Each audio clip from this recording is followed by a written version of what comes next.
তারপরে 2 বড় ছাত্র তাদের 2 হাত ধরে, আর ওস্তাদ হচ্ছে গিয়ে মানে বড় বড় লাঠি দিয়ে পিটায়ে তার মানে মানে ওই লাঠিগুলো ভেঙে ফেলে।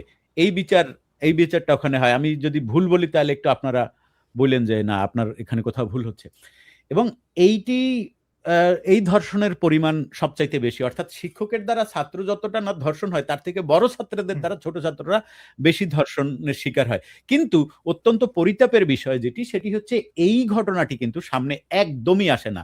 যেমন ধরেন আমি এই বছরের শুরু থেকে আজকে পর্যন্ত আমি মাত্র ২ টি ঘটনা পেয়েছি। তাও শেষের যে ঘটনাটি বেরিয়েছে গত পরশুদিনের চিটাগংয়ে দৈনিক আজাদীর নিউজ এটি, সেইখানে এই নিউজটি বেরিয়েছে এই কারণে সে মাদ্রাসার সাবেক ছাত্র এবং ওইখানকার হচ্ছে গিয়ে সে একটা কাছাকাছি জায়গায় থাকতো, ওই মাদ্রাসাটির কাছাকাছি একটি জায়গায় থাকতো এবং ওখানে সে একটি শিশুকে তার পড়া দেখিয়ে দেবে এটা বলে তাকে নিয়ে তারপরে তার সাথে